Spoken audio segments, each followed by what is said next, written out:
Hello, I'm Josephine Burton and welcome back to the Dash Arts podcast, seeing the world through an artistic lens. 80 years ago this autumn, a few months after the Nazis marched into Ukraine, more than 30,000 Jews were murdered over 2 days in the suburbs of Kyiv. Over the course of the Nazi occupation, a further 100,000 are thought to have been murdered in the same spot at Babyn Yar. This month, Dash Arts will premiere a new production, Songs for Babyn Yar, in Berlin, London and Ukraine, marking this anniversary through music and theatre. It's been an extraordinary journey for us, and guided by our brilliant podcast producer Rachel Head, we've created a podcast that tells the story of the making of the show, a show which attempts to answer the question of how you honour and remember atrocity in a place where the ghosts still haunt us.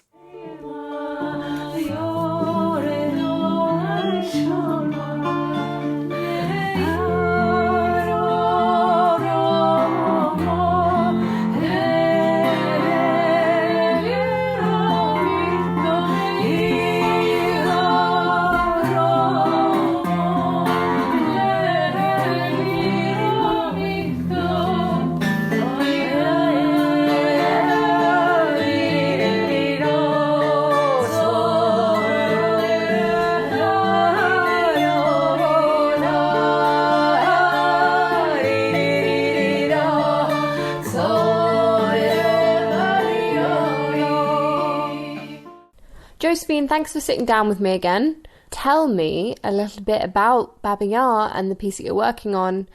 How did it come about? And can I have a little rundown of the show? Yes, of course. So Songs for Babyn Yar is like nothing I've ever done before, I would say. It's I'm working with three extraordinary musicians who all have some theatrical background and training. So they sort of sit, all three of them in their different ways, sit between the worlds of music and theatre. But they're primarily performers who have solo performances, who have bands, who are incredibly sought after across the world and have never worked together as a three before. So I'm very excited about that. And the show that we're creating at its core is a series of phenomenal pieces of music. Some of them are completely new, some of them are reinterpretations of traditional songs, and some of them are kind of well-known music that they're all familiar with. And we are threading these gorgeous songs together into a narrative which will layer through stories and testimony and poetry the experience of what it was to live through the tragedy of Babyn Yar. I mean, the show sounds incredible and I can't wait to see it, but it does sound like it must have been quite a difficult process of finding the people that were right for that show. And I'm actually speaking with Mariana and Svetlana and Yuriy for the podcast. So I guess I want to ask, how you came to work with them specifically and the process of getting them all together and making the show in a world that, has been quite disrupted over the past couple of years. It was a slow burn of a process, I would say.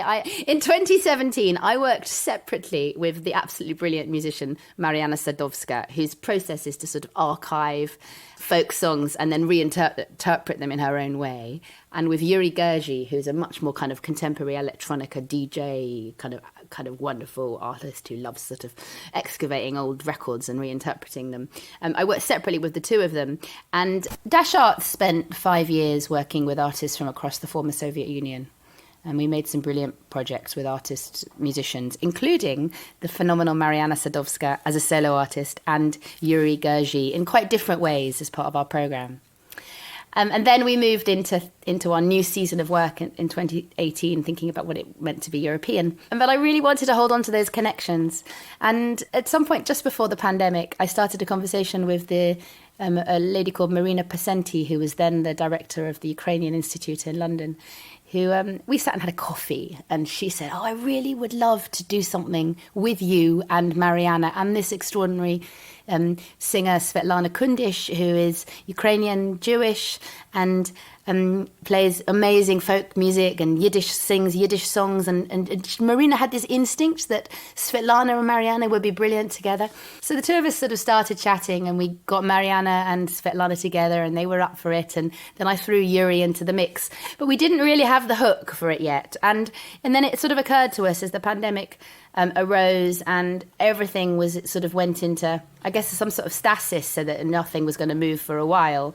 It suddenly occurred to us during that last year that we were on the cusp of the 80th anniversary of the tragedy of Babyn Yar. This September marked the 80th anniversary of the horrific tragedy. And suddenly it all coalesced into an event or a piece of work that would connect with that date and be made by those three artists. So I suppose it was a bit of a journey of conversation between the artists and with Mariana, and then the pandemic meant that the delay kind of enabled this kind of extraordinary connection to emerge. So who proposed the idea of Babyn Yar? I guess what I'm asking is why did it feel like something you wanted to make now? Why was that right for Dash Arts now? And were all of the musicians, actors on board with that immediately? There was an immediate, yes, we want to talk about this. We want to engage with this date. It is an important date to talk about, as I'm sure we'll go into as part of the podcast, partly because this is a horrific rip in society and needs to be acknowledged and discussed, but also because it's never really fully been addressed for political and historical reasons. So I think all of the artists absolutely latched onto it as an idea and a concept immediately and with absolute determination.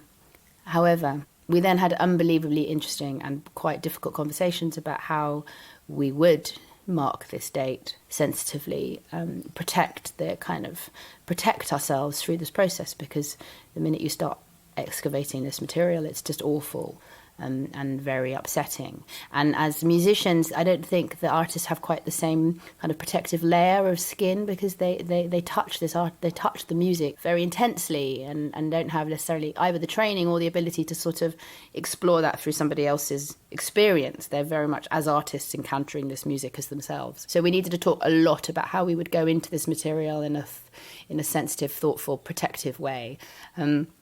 And we're so aware there are so many booby traps along the way, because it is so political.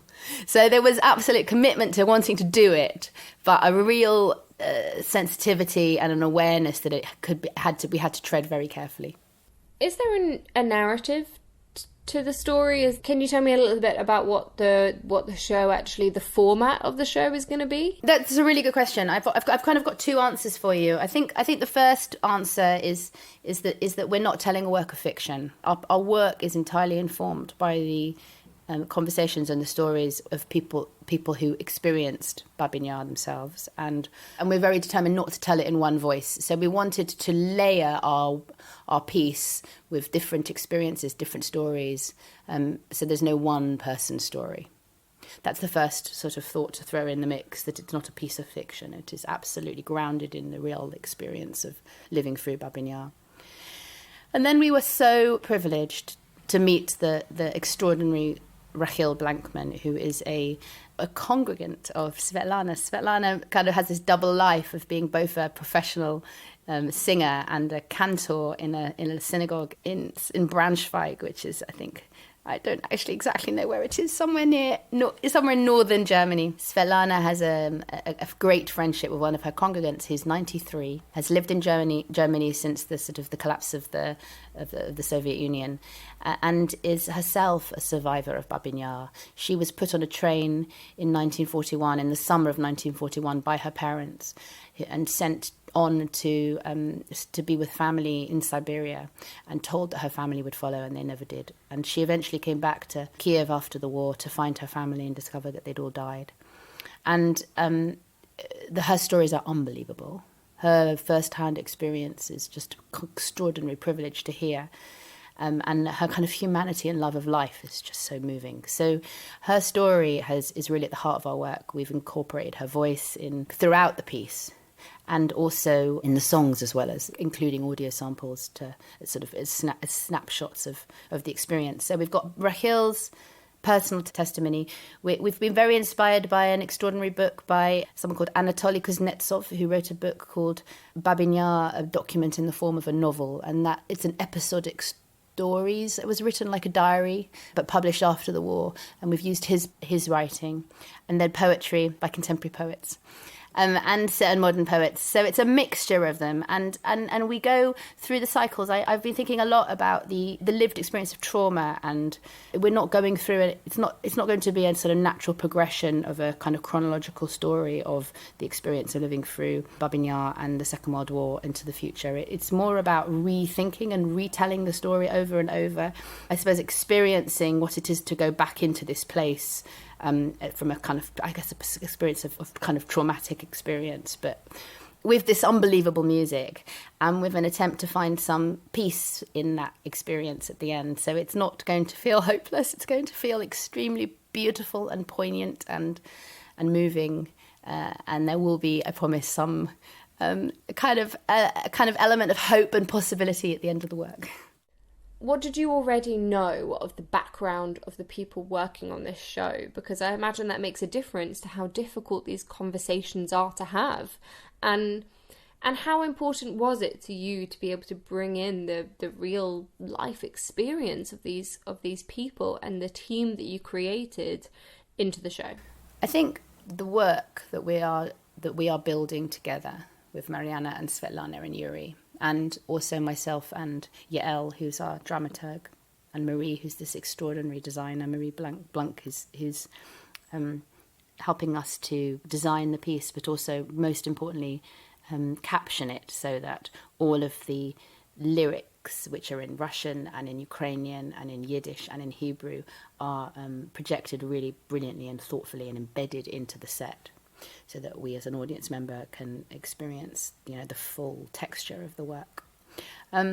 We were very committed to looking at the kind of full breadth of Ukrainian Jewish music and connections, because there's a really extremely long history of Jewish culture in Ukraine, and it's centuries old. And it was really important for us that we weren't going to just tell the story of the collapse of that moment in 1941, but we would find a way of putting it into some longer context. So quite a lot of the work is actually drawn from much older periods. I mean, Mariana found this song that was sung in an Orthodox, a Ukrainian Orthodox song that has this sort of, she believes it's rooted in this old Jewish Hasidic song, which is a nigun, which is a song without words, and so she would kind of brought it to the table, and we then got very excited about it. And Svetlana quite secretly was like, "Oh, I love this song. I think I might bring it into my synagogue." So there's this lovely moment of like an old song from this sort of church, this Orthodox church song going back into the synagogues, which probably came from the synagogues initially. So there's a sort of a long period of history that we wanted to find ways of telling. All three of the artists, Mariana, Yuriy and Svetlana, are Ukrainian born. They all now live in Germany. Mariana's Ukrainian Orthodox. Svetlana is Ukrainian Jewish, and she spent a period of time of her life after 91 in Israel before moving to Germany. And Yuriy, I'm not 100% sure of Yuriy's parentage, but it is a bit mixed. He has Greek in there, and he's Jewish, and he's, there's all sorts of mix of his worlds. It was really crucial that we found a way of sort of bringing themselves and their histories to the piece. So Mariana would kind of bring out this Orthodox Christian stuff and these amazing songs of the grandmothers and traditional Ukrainian folk music. Svetlana brought this Yiddish and this old kind of Yiddish Hasidic songs and music of the synagogue and poetry. And Yuriy kind of joined in, occasionally bringing a mixture of everything, including some phenomenal old records. What we wanted to do was contextualize that Ukrainian Jewish lived experience through the 20th century. And it is so complicated. And I learned so much. I mean, I myself am Jewish, I have Jewish background, and I'm aware of the complexities and the of what it is to be Jewish in Ukraine. But I had no idea really until I got deeper and deeper into this sort of extraordinary story. So at the beginning of the conversation, when you asked me how it was to experience this with the artists, not only is it very, very difficult to tread this line between talking about collaboration during the Second World War and everyone being complicit in a time of great atrocity. Everyone in some ways is complicit during that experience. But also these sort of tensions exist today. So there is suspicion about how you talk about Babyn Yar in Ukraine today, because quite understandably, because Ukraine's at war with Russia, any mention of anything historical that's got anything to do with the Soviet Union or Russia is just difficult. So we had to sort of say, on one hand, we need to be really sensitive, we need to be really careful, we need to make sure that we're not saying, we're not going out of line and creating a work that is political. And on the other hand, my extraordinary artists are absolutely committed to talking. They really want to talk about some of these issues. They want to talk about some of these stories of being complicit, of the fact that it's a bit murky, the fact that when in a situation when everyone is a victim, victims do difficult things to each other, and victims are driven by different motivations in a time of in a time of tragedy. So the artists both want to go into these dark places and talk about them and acknowledge them, and they're also aware of the sensitivities about it being exploited or being misunderstood. And that comes me on to your initial question, which was, how is it for me? It's a privilege for me to be working with these artists who are talking and thinking about these things, and knowing, and they understand the experience so well. It's lived experience for them. It's not lived experience for me. And I sit slightly on the outside of it, and I'm learning from them. I think the fact that I am Jewish sort of helps me a little bit. It gives me an awareness of how it is to be an outsider, and a sort of an awareness of the sensitivities of treading on this territory, because although I don't know it so intimately, I have thought extensively over the years about the Holocaust, and I think it gives me an understanding personally. What to me is sort of really important is to talk about the context for the work, because we're privileged to have received support from the Ukrainian Institute, which is a kind of cultural institution in Ukraine itself. It's sort of governmental, and they have absolutely supported this piece and supported the ambitions of this piece to tell these stories and to go in with a spirit of openness and honesty, and to try to go deeper into the experience of Babyn Yar. And there's no conditions to their funding, which is really brilliant. And given the sensitivities, particularly around the war with Russia, that they're prepared for us to tell these stories, which some of them might be quite difficult. So we have funding from the Ukrainian Institute, and we have funding from the Goethe Institute, which is also brilliant. The artists themselves are German, and the fact that we've got kind of German governmental support through Goethe. Amusingly, the Goethe Institute are paying for the show to go to Kyiv, where we're going in December, and the Ukrainian Institute are paying for it to go to Germany and to London. So it's a lovely kind of reciprocal thing. And then we have some funds from some other foundations, including some Jewish foundations in the UK. So it's a proper the kind of partnerships and the collaborations that are coming to sponsor it are as rich and as textured as the work itself. Speaking with Josephine and doing my own research on the massacre of Babyn Yar and the tensions and traumas that still exist today in Ukraine made me realise how important it was going to be for me to go away and speak to somebody who could give me some wider context on what happened there. So I found Dr Uilleam Blacker, who's an associate professor in comparative Russian and East European culture.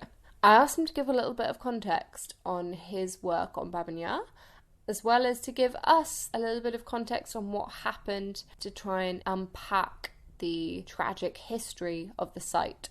So I teach culture and literature of Eastern Europe, and I sort of specialise in Ukraine. And specifically in my kind of research, I specialise in questions of cultural memory. So Babyn Yar is one of the things that I've looked at, sort of how it's remembered today, how it's represented, and so on. At the time of World War II, Babyn Yar was kind of on the edge of the city of Kyiv. It was one of many sort of ravines, which is quite a characteristic feature of the landscape around Kyiv. It sort of sits above the river, the Dnipro River, and there are these kind of deep ravines going down. And Babyn Yar was one of those ravines, and it was sort of on the edge of the city at that time. Now, basically, the site where the massacres happened is kind of a city park, essentially. At the time of World War II, when the Germans invaded the Soviet Union in 1941, they got to Kyiv, and they were carrying out the sort of Nazi policy of the Holocaust, essentially. And when they arrived in Kyiv, fairly shortly after they arrived, they ordered the Jews of the city to assemble in a certain place and walk from this place in the city towards Babyn Yar. The Jews thought that they were being assembled for deportation to somewhere else, but in fact the plan was to murder them at the edge of the city and bury them in a mass grave. And that's essentially what happened. So that was on at the end of September 1941. In just a couple of days, more than 33,000 Jews in Kyiv were murdered at this site on the edge of Kyiv by the Nazis. Babyn Yar, as a site of mass killing, was continued to be used throughout the German occupation. It's not known how many people were killed there, how many people are buried there. It's reckoned to be more than 100,000.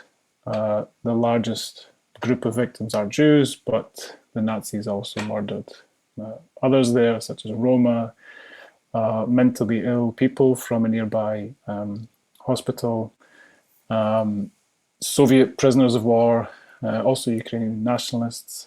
So there are lots of different groups of people who were murdered there, but it was initially and primarily it was a site of the murder of Jews as part of the Holocaust. It's been a difficult thing to talk about. It is still a difficult thing to talk about. What has been the response of the people? Why do you think it is still such a difficult thing to have a conversation about? Yeah, I mean, the story of kind of talking about Babyn Yar and remembering it is quite a convoluted and complex one. Because after the war, obviously you had the Soviet Union retook its own territory, and it also expanded further westwards, annexing what's today Western Ukraine. And the story of what had happened on these territories, specifically to the Jews, was not spoken about in the Soviet Union. It was essentially a banned topic, because the Soviet narrative of the war was that Nazi Germany invaded the Soviet Union, and the Soviet people collectively stood up and defended their homeland from the Nazi invaders. There was no room within that to talk about the sort of victimhood of specific groups at the hands of the Nazis. So all the victims of the Nazis were, the usual phrase that was used, were peaceful Soviet citizens. And speaking about Jews as a specific group who were targeted by the Nazis was seen as a kind of sort of narrow point of view. It was seen as, it was associated with Zionism. It was associated with a sort of Jewish nationalism, with sort of cosmopolitanism. All of these kind of this sort of Soviet terminology was used about this, and you could get into serious trouble for pursuing the memory of the Holocaust in the Soviet Union. I mean, and also that post-war period was a period when anti-Semitic sentiment on the part of the Soviet authorities was very strong. So you had the persecution and indeed the murder of Jewish intellectuals in the decade after the war and in the years after the war. So you had the infamous doctor's plot against Stalin and so on. So it wasn't an atmosphere in which the Holocaust could be commemorated in any meaningful way. And that memory was essentially suppressed until the end of the Soviet Union. In the last years of the Soviet Union, it was spoken about to a certain degree. After Stalin, it was, during de-Stalinization, there was a certain amount of space was created in which the Holocaust could be spoken about, and things could be written about the Holocaust. But it was all very, very cautious. And a monument was built at the site of Babyn Yar in 1976. But again, it did not commemorate the Jewish victims. It commemorated the Soviet victims. And it was only in 1991 that a specifically Jewish memorial was installed at Babyn Yar, and there's this menorah monument which has been there since 1991, and it's still there.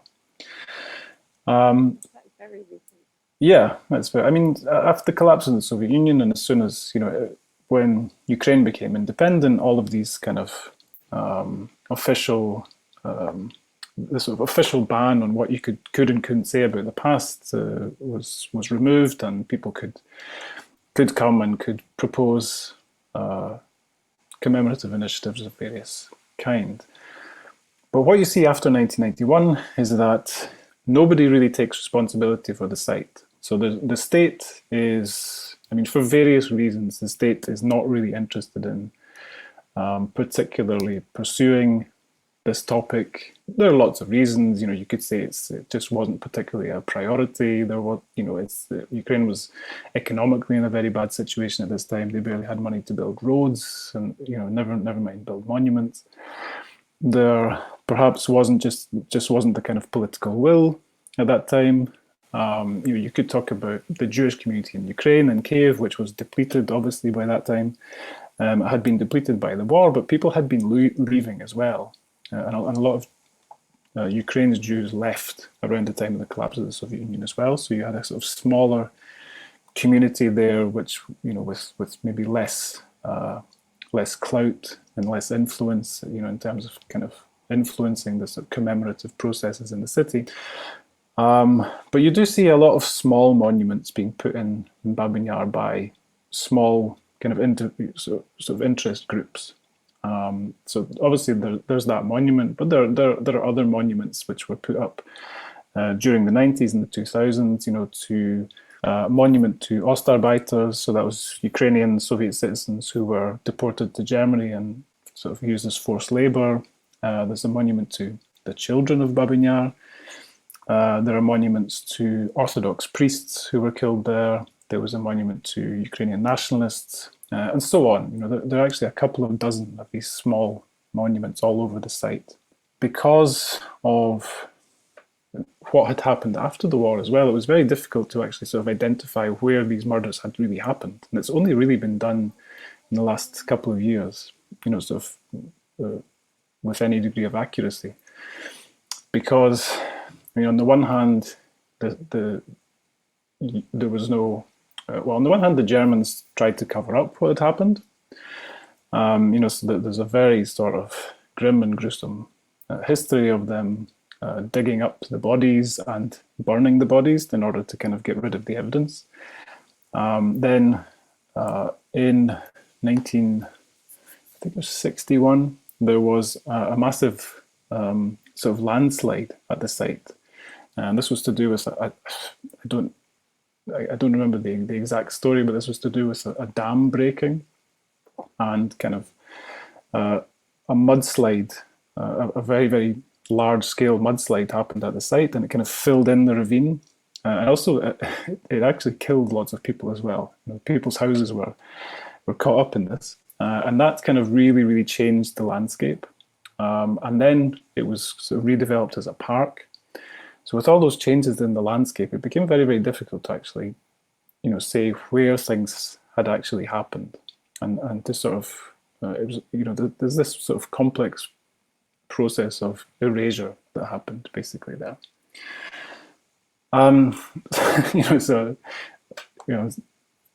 That's basically because of all these very complicated processes. There was never any kind of single big, well-funded commemorative project that was built there since Ukrainian independence. What happened after independence was that you could talk about it, you could propose a project, you could do whatever you want basically. There were no restrictions on what could be said about that history, but on the other hand, there was no kind of concerted effort on the part of the state or on the part of the Kyiv city authorities to actually really do something with this. And there's also a whole long story about the legal status of the territory as well, and that there have been sort of various sort of wranglings over the ownership of the site and so on. So and even if you come down to the level of like the Kyiv Ukrainian Jewish community, even there, there are differences of opinion over what should happen. So, there's this very, very sort of complicated set of circumstances that mean that it remains a kind of relatively poorly developed memory site. Although the last sort of 5 years or so, there have been big plans put in place for changing that. This might not be something you can answer or even a particularly pertinent question, but I just wonder, how do you think that the silence around Babyn Yar and the tragedy around Babyn Yar has affected artistic output of generations of people from Kyiv? Do we see that pain and that trauma reflected in art and in writing? And yeah, I mean, it's a really interesting question and an interesting story. I mean, the people started to respond to these events during the war itself. There are writers, poets who are responding even in the 1940s. So, in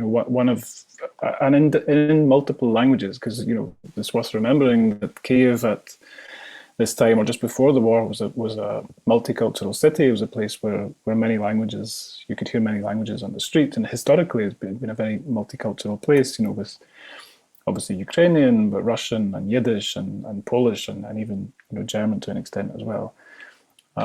And you see writers in the interwar period in the Soviet Union. You had Soviet literature in Ukrainian, in Russian, and in Yiddish being produced in Kyiv.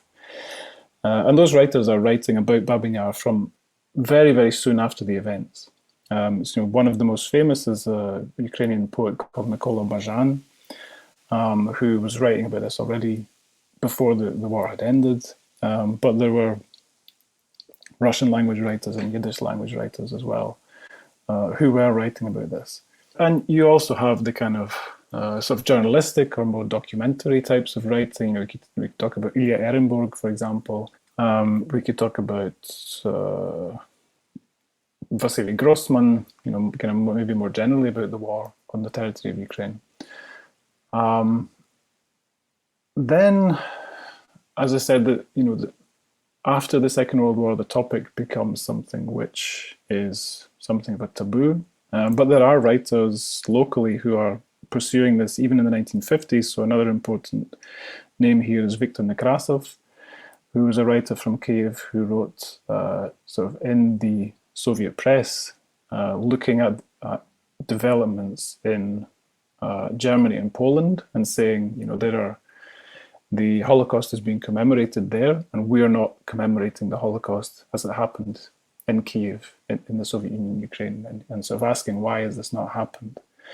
There were initiatives from local, well-known Kyiv architects, particularly well-known two architects, Josef Karakas and Avram Miletsky, who had proposed a memorial. So there were a lot of people in Kyiv at that time, whether it was sort of activists or writers or architects even who wanted to do something about this, but were not allowed to do it. You also have a very interesting phenomenon of people gathering, basically illegally at the site of Babyn Yar to commemorate it in the 1960s, and it became this sort of site where basically dissidents of different backgrounds in Kyiv could come and talk to one another. So one of the most famous was on the 25th anniversary in 1966. There was a meeting there of Ukrainian dissidents, Jewish Kyiv dissidents, and there was a very famous speech made at that meeting by a Ukrainian dissident called Ivan Zyuba about the need to commemorate the Holocaust, about the need to talk about anti-Semitism in Ukraine, about the need to kind of for reconciliation between Jews and Ukrainians. So it did become, despite the official restrictions, it became a sort of site where these sorts of conversations were being had. One of the most important names to mention is Anatoly Kuznetsov, who's another writer he was a sort of Russian-Ukrainian background. He wrote a documentary novel, which was called Babyn Yar in Russian, which first came out, I think it was 1966, in a kind of heavily edited version. And that's a fascinating text. It's really, I mean, it's known, a lot of people know this novel because it was actually, because Kuznetsov defected to the West. He actually came to London, and he brought the original manuscript on sort of photographic negatives. A lot of it is not about the Holocaust, actually. A lot of it is about the city of Kyiv. It's about the kind of society there, the environment in which he grew up. It's just describing it. It's about the invasion, but it's about the kind of everyday experience of that. And all of those things were censored from the book. He even talks about he discusses the 1930s and the famine and things like that. All of these things were kind of censored from the book. But there are these very important sections which deal very specifically with what happened to the Jews at Babyn Yar. He also used the testimony of an actress called Dina Pronicheva, who was working in the puppet theatre in Kyiv at that time, and she was Jewish, and she survived the shootings. She was taken there to be executed, but somehow she wasn't killed, and she managed to escape. And Kuznetsov uses her testimony essentially as part of his novel. So that's probably the most famous part of this novel, and it was when it was published in the West. That was kind of the testimony of somebody who had survived the executions of the Jews in Babyn Yar was probably the most important and striking feature of it. So with that, and with the response to that novel and all the various different things that people have done over the years, do you think there's a difference now? Do you think there's an appetite for this that there wasn't before? I think there is a certain appetite or sort of willingness to talk about this. I mean, I wouldn't say that it's a topic that is sort of constantly on everybody's lips, but it's certainly something that's gained a lot of prominence recently, and it is discussed. You can read about. There's very active and lively discussion about what should happen at Babyn Yar in the Ukrainian media. So I just a couple of weeks ago watched a mainstream TV channel discussion where this is this kind of sort of primetime political discussion show where the whole program was dedicated to this topic. And you had sort of lots of different perspectives on it. There's increasingly you hear people talking about how we should think about what happened in Babyn Yar as a tragedy of Ukraine and of everybody who lived in Ukraine. And it should be embraced by people who live there today and should be remembered. Uilleam, thank you. That's, incredibly put and very much what we're trying to achieve. Thank you so much for your time. I want to say actually just, is there anything that I haven't asked you that I should have? Is there anything else that you can speak to on Babyn Yar that I haven't been able to ask you? I think the other thing that's maybe to kind of draw back in a sort of bigger perspective on why Babyn Yar is so important is because it tells us a part of the story of the Holocaust that's kind of been neglected a little bit, and that's the so-called Holocaust by bullets. And the image we have of the Holocaust is kind of centered on camps and on Auschwitz, really, and of course that's hugely important and it has to be remembered, and there's no question about that. But there's around about a third of the victims of the Holocaust were in the territories of the Soviet Union invaded by the Nazis, and their story was not of being deported to the camps, it was of being murdered where they were found, essentially. But there are lots and lots of small sites like this all over Ukraine, Belarus, Lithuania. These are the territories which are historically the Pale of Settlement, going back to the Russian Empire days where Jews were allowed to live. They weren't allowed to live in Russia proper, but they were kind of confined to the territories that are Ukraine, Belarus, and Lithuania, essentially, and sort of eastern Poland. And of course, this happened to be also the territory that the Nazis managed to occupy. The Nazi occupation of the Soviet Union was the occupation of what's essentially today Ukraine, Belarus, and the sort of Baltic states. The story of the Holocaust is a bit different there. We have this image of people being deported from Western Europe to the camps in the East. But there we have people being murdered where they live, and often, which makes it so difficult to talk about, with the either complicity or, with of their neighbours, or with their neighbours looking on and doing nothing. And that whole story of how this could have happened between people who had previously lived side by side as neighbours is still being worked through in Poland and in Ukraine, especially. That whole question of reactions to the Holocaust on the part of the non-Jewish population. That's a kind of question that really is raised by places like Babyn Yar. And I think Babyn Yar, maybe more than any other site, raises that very, very difficult question. And that's a question that you kind of face less or is not spoken about so much in the Western European context. I guess we saw people taken away, and whilst traumatic, there's a degree of detachment in that you can't experience if people are being shot right there in your town. So people were taken away, and you had, like in France, you had a sort of collaborationist regime, yeah, but you didn't have people in every sort of small town turning on their neighbours or being faced with this choice of whether to turn on their neighbours, and those neighbours being killed, right in front of their eyes. It's an extremely complex and difficult subject, and it's something that, because it was, that history wasn't spoken about in the Soviet Union for decades. You have this kind of long delay in dealing with this problem, which makes it even more complicated. But I think, that's why it's really important now to talk about Babyn Yar.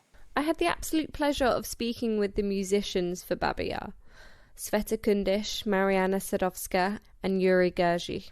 All are beautiful musicians, as well as incredible and passionate. Sveta, thank you so much for joining me. Can you tell me a little about how you met Josephine and joined the Songs for Babyn Yar project? I haven't met Josephine in person yet. This is the funny thing. Even though we virtually know each other for almost 2 years now, and we have many friends and colleagues in common.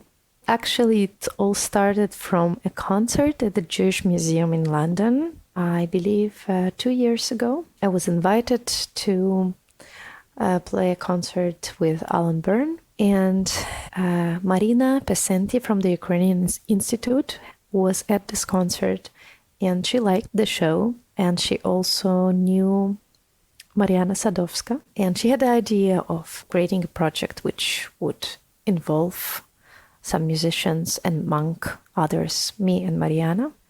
She felt like this Jewish-Ukrainian connection is something very interesting, and we actually didn't have the theme of Babyn Yar in mind when we started the conversation.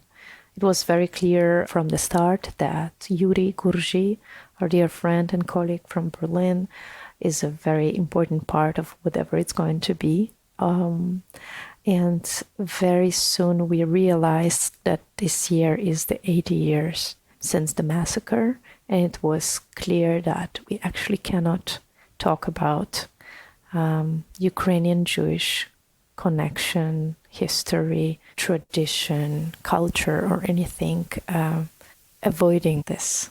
And so that's how the idea of the project emerged, and we'll see what we create. It's still a bit of a mystery. Well, all the best things are, so I have absolute faith. Do you mind if I ask what your background is, Sveta? Where are you from? I was born in Ukraine in 1982 in a Jewish family of an army officer, and spent 13 years of my life in different parts of Ukraine. My family moved from place to place quite a lot, and in 95 we emigrated to Israel. From there, when I was 25, I came to Europe to study music and profession of a Jewish cantor. So I'm doing my little world journey. When Babyn Yar came up as a topic, what were your first thoughts? It felt right, and it felt scary, and it still feels the same way 2 years after we started to talk about the project, because this is a topic which which hurts when you touch it, be it reading a book or a poem or seeing a picture or singing about it from stage.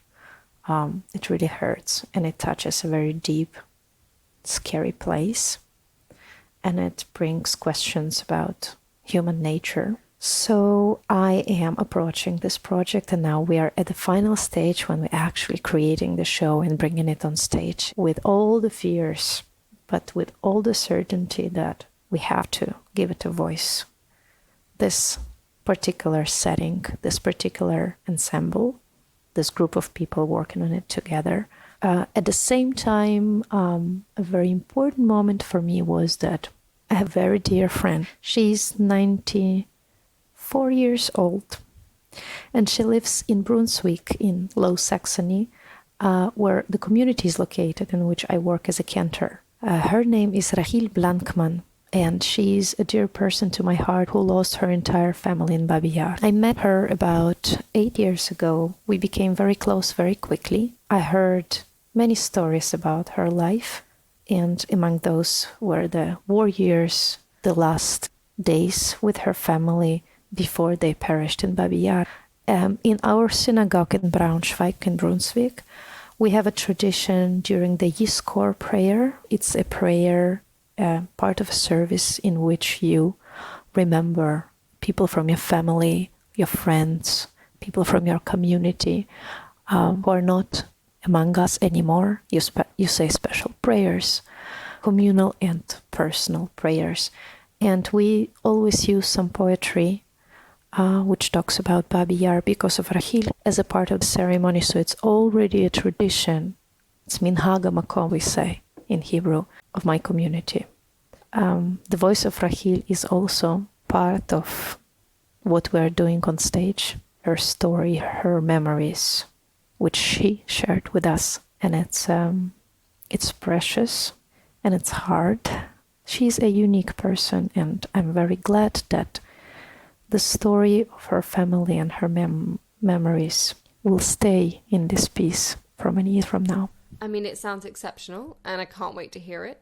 But if you're able to tell me, what is the sort of narrative of the show? How are you able to incorporate her words into your music? There is a narrative, there is her voice, there are songs, and there are our own thoughts and feelings which we stepping out. It's not like playing a role or anything. What I like about the idea of the show is that we, the three artists on stage, we remain ourselves. We don't pretend to be anybody else. We speak to the audience, be it with our songs or with our words or with the text of the script.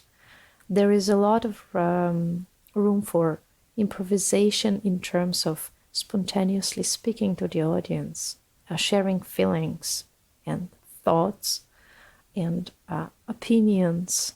This is a very unique structure, and it feels very personal, and it feels very honest, and it feels very true to who we are as artists and as people in 2021. It's the first time I'm a part of a show in this kind of a format. I'm very curious how it will feel, how it will develop, how I will feel on stage. It's very challenging, but it's very, very inspiring. So I am really looking forward to the rehearsals and to meeting my dear colleagues who I love from the bottom of my heart, Mariana, Sadovska, and Yuriy Gurzhy. They are, in the first place, they're amazing people, and it goes without saying that they're amazing artists, but our personal connection and understanding of the world and of people is very close, very similar, so that creates another level of putting the show together and making music together. It's very special because of this personal connection the three of us, have. It might sound like everything is so wonderful and so, like, everything is kind of pink color. Oh, we love each other. It's going to be tough It's going to be hard. We're going to talk about one of the worst things which ever happened in human history. There is nothing worse than this in the world. So it feels good to be safe emotionally to do it with people you really love and really trust. Yeah. And I also have to thank Yael and Josephine and everybody who is involved, and you, of course, too, for being very supportive, very understanding. It's a group of good people. Yeah, I understand what you mean. That's actually one of the things that I love about working for Dash. Working with Josephine is like, it's people first and the story and getting the show second. It's about that support. So along that line, what was it like? What has it been like for you three working with Josephine, but also when you talk about Mariana and Yuriy, you sound as close as family. Even though we never worked together before. We had a process of rehearsals, and not even rehearsals. It's like research. We met for 1 week in Berlin in the summer, and we tried to figure out and understand in which direction to go musically. And this is also when the interviews and conversations with Rahil took place, first with just me and then with me, Yuriy and Mariana all together. There were some very harsh, very hard moments when we felt like a dead end. We don't know how to move on from here, because the main point was to stay honest, to stay true, to not try to put any sugar on it, criticize things, be honest, like say what you think and be provocative, because the truth about Babyn Yar is not that it happened 80 years ago. The truth about Babyn Yar is that it's still happening all over the world. And that's the scariest thing. And this is something which was a lot on our mind while we were working here in Berlin in June. So I think that the openness, the honesty, and the ability to open up and to take risks as people and as artists is something I appreciate very much about working with Yuriy and Mariana and Yael and Josephine. It sounds like you guys are putting yourself in quite a vulnerable position there, being yourselves in this show that's so sensitive, I guess. What do the three of you, if you can speak for them, what do you guys want audiences to respond with? Do you have a particular aim in mind, or not at all? Or do you just, is now just the right time to do a show like this? It's hard to answer your question because everybody is going to react differently and to take different things in mind back home. I mean, already takes courage to come to such a concert, right? You have to be open enough not to be scared of what you might feel or experience in such a show. Not everybody would, look through the list of concerts tomorrow night and choose to come to the show about Babyn Yar. So it takes some courage on the side of the audience to choose to come and to confront all of this. Mariana, it's an absolute joy to speak to you. Thank you so much for taking the time. I know things have been a bit hectic your end. I just want to start by really asking you about how you became involved with the project, but also, how you met Josephine. I know that when I spoke to her, she said you were involved from pretty early on. We didn't yet work before on the project together, but I met Josephine actually a few years ago for the first time when I was performing in Dash Art. And then a few years later, I think Josephine produced another performance, another actually meeting with incredible artist Abraham Brody.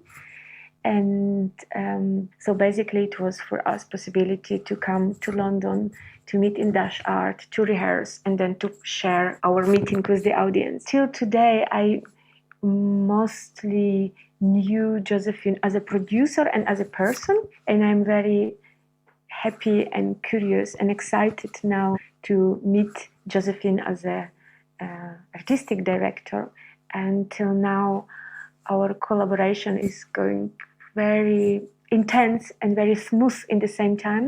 Intense because of the subject of Babyn Yar, and also intense because I actually a few minutes ago I thought about our work. It's like long distance relationship, because of COVID we are forced to be in different parts in Cologne, in Berlin, in London, in Kyiv, and I just saw that only true love survive long distance relationship, and I really believe that in this project we all connected with really, really, really, really true love.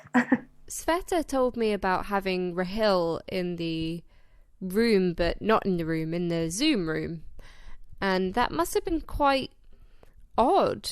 That must have been quite an odd way to work, having somebody talk about such deeply personal and traumatic lived experience and pain via the medium of Zoom. Did that feel different to you guys? Yes, it's very interesting. I while preparing to this project, I of course went on my own research and heard many other witness talking and which are available online, or I watched incredible film which was made a few years ago, Spell Your Name, based on survivors' memories. It's always really, it's very not easy to hear their story. In the same time, I think it's incredible value that we have those witnesses and that we have those stories, which in a way they are for me like a protection, like something which so important to have in your life, so to know where is the border and where you never want to come again. So what I want to say it's a big pain and a big blessing in the same time. It's a pain because the stories are unbelievable, and I always feel like, wow, big question, what gave those people the strength to go on? And that was very powerful in Rahil. What Rahil says, she had such incredible power of life and power of joy and love. Maybe when I would say such words, it could sound a little pathetic and little, I don't know, strange. But when Rahil says that we have to trust, we have to look forwards, we have to live, it sounds so healing and so strong and so true. So I really just could say it's a pain and it's a blessing in the same time. From everything I've heard about her, she just sounds like she's got the most incredible spirit, which is amazing. But it still must have been a quite difficult way to work. Can I ask, how was that for you, realising that this was the work now that you guys were going to make together? You realise it's the anniversary, Babyn Yar comes up. Was it a difficult decision to make something about this? Or did it feel like the right time? I'm not sure if it's right time. It might be that it's too late, but probably it's the right time. It's incredible for me to work on this project, especially with Sveta Kundish, who is contouring, and with Yuriy, and to have this connection. It's funny almost. We are three of us. We were born in Ukraine. We are now living in Germany, and we represent, I guess, this new generation of people who are very aware of their roots and background, like Ukrainian, Jewish background and roots. But in the same time, we are very, we are also aware that we are humans, Europeans. We don't want anymore to be caged in the cage of very narrow nationalistic thinking about ethnicity, or to have strong identity and strong connection to your own roots, and in the same time to be very open and very not caged in this narrow understanding of roots. I live so many years already in the West, in Germany, and I work so much in America, and I always had a feeling that subject of Holocaust is really present here in the Western life. There are a lot of movies and a lot of programs and a lot of thinking, a lot of reflections. But I really realized last years that it's still not so present, or till that time was not so present in Ukrainian. We need to still go through this process. It's very important to be able to look back, to really, for historians, for artists, for intellectuals, for people, for all of us, for youth, young people, to look back, to find as much as possible truth. And if it's painful truth, really to be able to watch it, to experience it, to name it, to reflect on it. Because I think if we don't do it, it will be so easy to manipulate with us, which is actually partially we can experience now in Ukraine, the attempt of manipulation again of memory, which is the most horrible things which could happen. That's why I feel almost like responsibility to work on this project and to gather all my strengths, so to be able to watch this darkness again. And it's interesting, I was very happy when Svetlana brought a song, Mipneima, and the song really naming exactly this, like why shall we go down to this darkness, to this abyss? Why should I do this? For me is now like really the question of the project. Why should I do it personally, me? Yes, I have to do it. So I am able to reflect, I am able to know, and so nobody else will manipulate my reflections. Very beautifully put, far better than I ever could, but I know what you mean. You feel like, why does it have to be you that has to say it? Why can't you watch someone else saying it? But maybe it has to be you because other people aren't able to express themselves in the way that you and the three of you are. And sort of, I guess, along that line, if we're talking about what, you know, about you guys putting yourself out there, I know you're all playing yourselves on stage. I guess I want to ask why. And I want to ask, you know, with that, what do you want audiences to feel about that? How do you want them to connect with it? And what do you want them to take away from the show? Yeah, of course. I think the, big challenge which we have while working on this project is, in one way, how to speak out, how to sing out, and in the same time, how to remain incredibly respectful. For me, it's like how to create requiem, how to create song of memory of these real people whose life was ended such brutally and such too early. It was so beautifully when we were rehearsing in Berlin, and we all felt that in this performance we will have a lot of silence, a lot of impossibility sometimes to express things in concrete words, but in the same time, how music can help us to express those things which are unspeakable.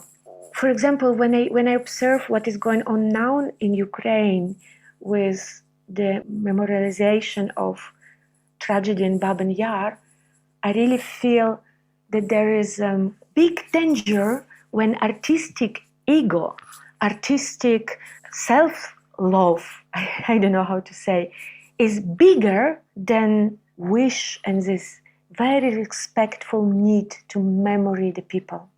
I really feel that it became extremely false, and it became extremely not respectful.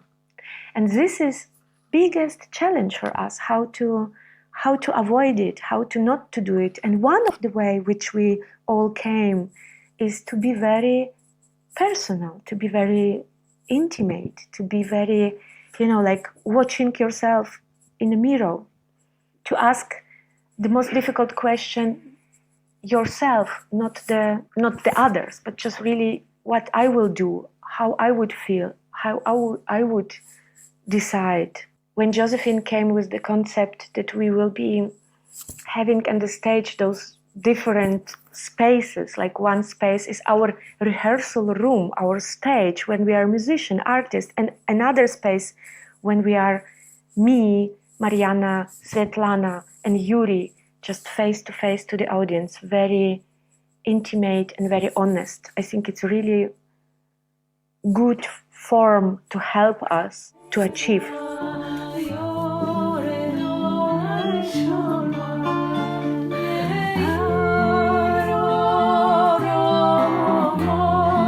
Hi Yuriy, thank you for joining me. I know you're dashing in between rehearsals at the moment. I guess I'll jump right in, and I want to ask about why this project specifically appealed to you, and if you could tell me a little bit about your background and the music that you make. I'm Jewish Ukrainian.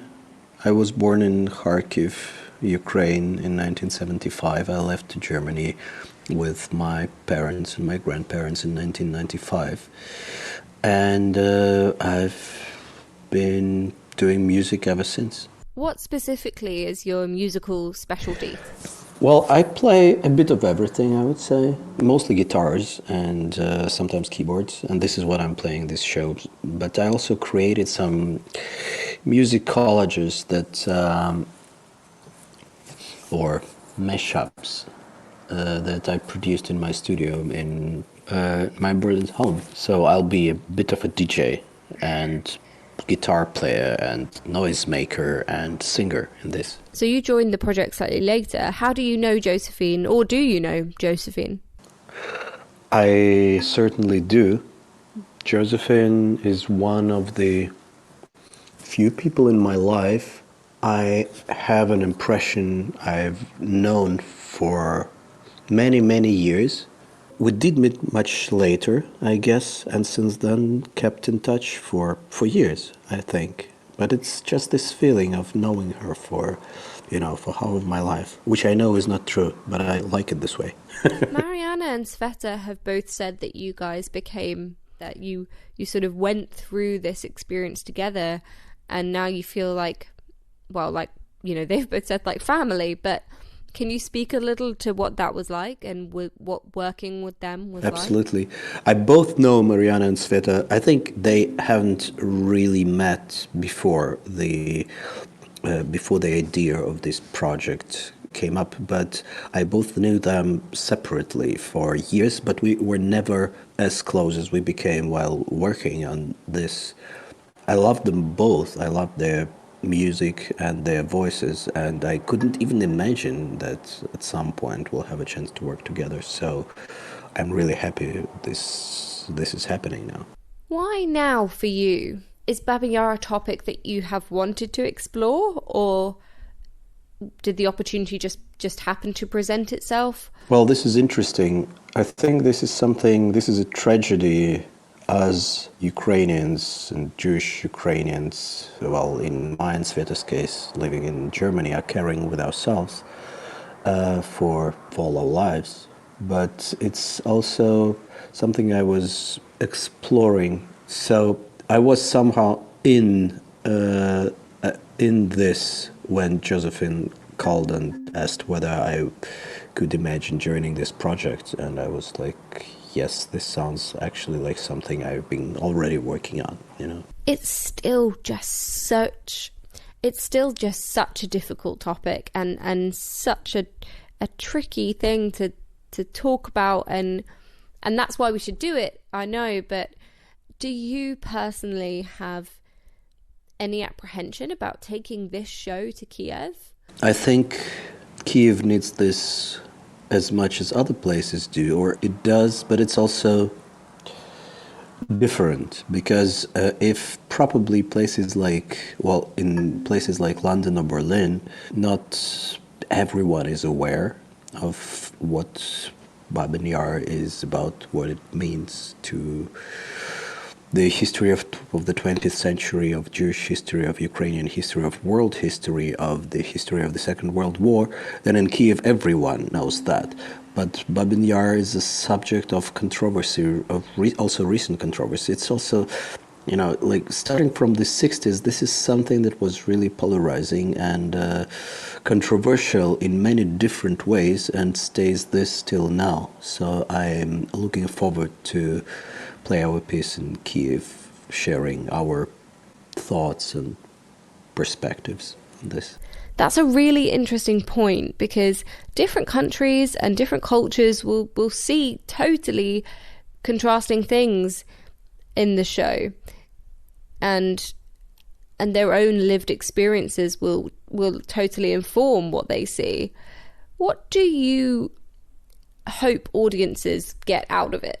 I want them to know, to become aware of what happened there. I want them to leave keeping the memory of what they learned about, and maybe encouraging them to read more on this, because this chapter of the history of the Second World War is really, it's important to be remembered. And the history books usually tend to be so calm and treating what the stories as something so abstract. So, you see numbers and you read about it, and it's just something which is not alive. And I think in a way it becomes alive when we are telling about this. And you have to feel the individual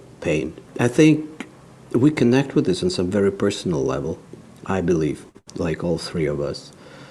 And feeling this pain, processing this story is really difficult and painful too. But this is something I think we all have to go through.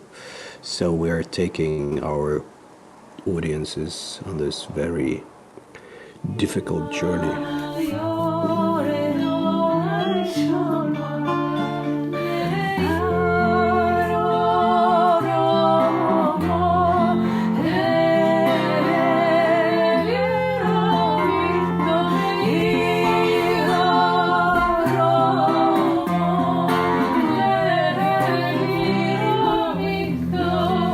Speaking with Mariana, Svetlana and Yuriy felt so inspirational, their courage and the courage of their convictions. I went back to Josephine to talk a little bit about her feelings about bringing the show to Kyiv. Mariana and Yuriy and Svetlana are a well-known and highly respected musicians. And that really...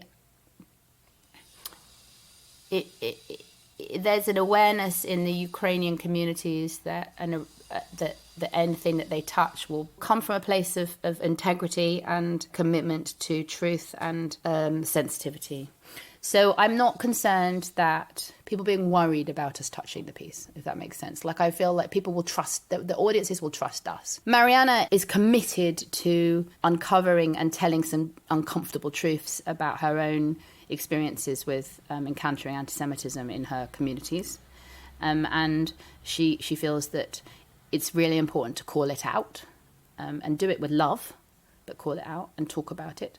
And that will be uncomfortable for some people. We have one song in the piece that we're calling Nash Brat, which is Russian for our brother. And the word comes from something that Rahil told us when she said that she'd come back from Siberia with her cousin to try to reclaim some of the house and the furniture from her family.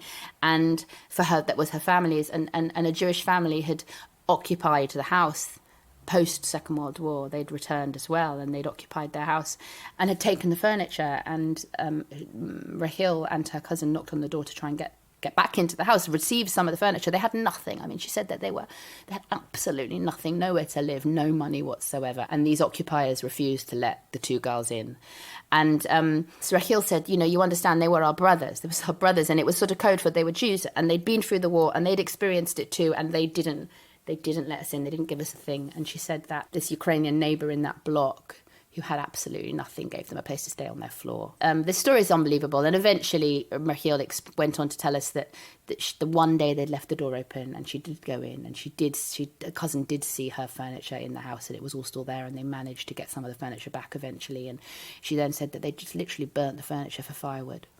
I mean, the story is unbelievable. But I think, I suppose it comes back to what I was saying about the victim, the fact that everyone is complicit, and you can't really understand what it is to go through this experience now, today, to have nothing, to to be faced by such horrendous atrocity and to just fight for survival. And it's in that context that Mariana wants to talk about these experiences, because it's not one person is guilty and one person is the good people. I think we need to just talk about it all. That might be difficult to tell that story. It's also difficult in the UK to tell the story of this Jewish family that didn't look out for the other Jewish family. It's also difficult. Can you tell me a bit more about the sort of practicalities of making the show? What was the rehearsal process really like? I know you ended up having to do a lot of it on Zoom. I imagine that was because of COVID. COVID helped us to make the piece because it delayed us and enabled us to use the anniversary date as a springboard for this extraordinary work. But it's obviously also impeded our process enormous amounts. I mean, we were meant to do our first week of rehearsals, early R&D on the piece in December last year, in person in Germany, and that didn't happen. We did it on Zoom, all four of us, in our little Zoom boxes, sharing stories and sharing music and traditions and getting to know each other. And then we had another rehearsal week in June in Berlin, and the COVID regulations changed, so I couldn't get in, nor could Yael, who's working on the dramaturgy with me. So the two of us sat in our respective homes watching the three of them in the rehearsal room. And so it's had a bit of a challenging start. I haven't yet spent time with the three of them. In fact, I don't think I've met Svetlana yet in person ever, which is extraordinary to know her and her voice and her so well, and yet not having sort of breathed the same air. But actually, it's really informed the piece, because it was magical to watch the rehearsal happening in the room when I couldn't be there. But the spirit and the sense of collaboration between the three of them, who'd never played together, was just joyous and wonderful to watch. And despite all of the sadness and the horror and the stories, the kind of chemistry and love between them when they play is just magnetic. So we're bringing the world of the studio, the world of the rehearsal room, to the stage. That's going to be the main kind of place for our performance. So the audience will walk in at the beginning of the show into Yuriy's living room where they rehearsed in June, and we'll watch, like I had the privilege of doing, we'll watch the experience of seeing the three of them make music together. All three of them are unbelievably engaging personalities. They, as performers, they speak with great articulation and with great clarity directly to audiences in gigs. And it's that kind of absolute kind of direct honesty that they have with their audiences when they are completely sort of stripped of any facade of performance that I was really determined to find a way to keep in our show. So there will be moments in the performance when they step out of the rehearsal room, maybe not literally, but through tricks of theatre, they step out of the rehearsal room and speak to us directly about what led to that song that we've just heard, or how they have a relationship with a particular text or a particular record. So we will move through time, backwards and forwards, through these asides that the individual artists will give to us in the audience, and then we will be sort of stuck in the extraordinary bubble of Yuriy's living room for other parts of it.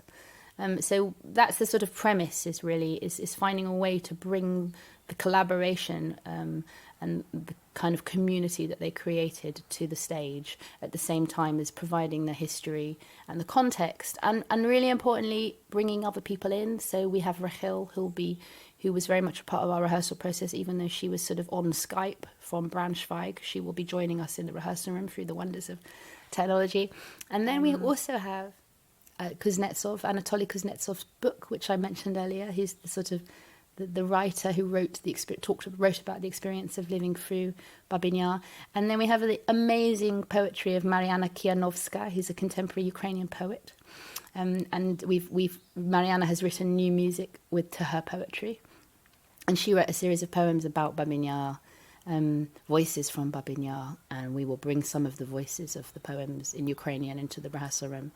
And then we also have the poetry of Olena Teliha, who is a Ukrainian poet who died during the war, during the Second World War, and we will have her poetry as well as some other bits of old Yiddish songs. So we will bring this stuff into the rehearsal room, and it